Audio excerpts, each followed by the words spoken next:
अभी मेरे सामने से एक केस गुजरा जिसमें सिर्फ कंपनसेशन मिलने में करीब करीब 16 साल लग गए। और मैटर क्या था, बिल्कुल छोटा सा, कि जो बायर था वो सेलर पे विश्वास कर लिया। मैटर था केरला का, जिसमें एक बंदे को एक प्रॉपर्टी पसंद आई और वो गया खरीदने के लिए। प्रॉपर्टी की कुल कीमत थी 4.5 करोड़ रुपए। और जो सेलर था वो ये क्लेम कर रहा था कि इस प्रॉपर्टी पे कोई लीगल ऑब्लिगेशंस नहीं है, कोई लोन नहीं है, पूरा टाइटल क्लियर है। तो बायर ने उस वर्बल भरोसे पे खरीद लिया, पर था वो एक वर्बल भरोसा ही। तो उससे हुआ ये कि जब ये एडवांस पेमेंट हुआ तो उसको बाद में पता चलता है कि ये इस प्रॉपर्टी पे तो करीब 35 लाख रुपए के लोन है। और जब वो कन्फ्रंट करने गया सेलर को, तो सेलर क्या बोलता है कि मैं सभी लोन्स क्लियर कर दूंगा, तो मुझे 5 लाख रुपए और दे दो। तो बायर ने बिना सोचे दे भी दिया, फिर भी लोन क्लियर नहीं हुआ। अब जब लोन क्लियर नहीं हुआ तो उसको लेकर वो डिस्ट्रिक्ट कोर्ट गया। डिस्ट्रिक्ट कोर्ट ने ऑर्डर किया कि चूंकि बायर ने पैसा तो दिया है तो उसको कंपनसेशन मिलने का हक है।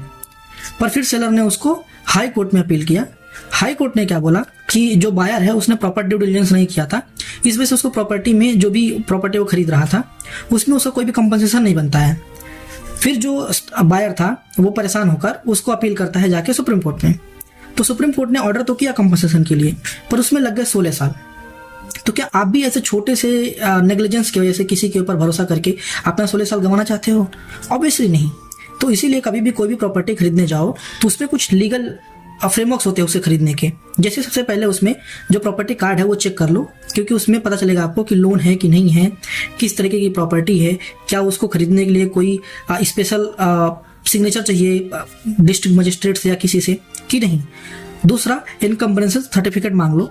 इनकम्बरेंस सर्टिफिकेट बेसिकली होता है जो कि बताता है कि कोई लोन, कोई ऑब्लिगेशंस नहीं है इस प्रॉपर्टी के ऊपर।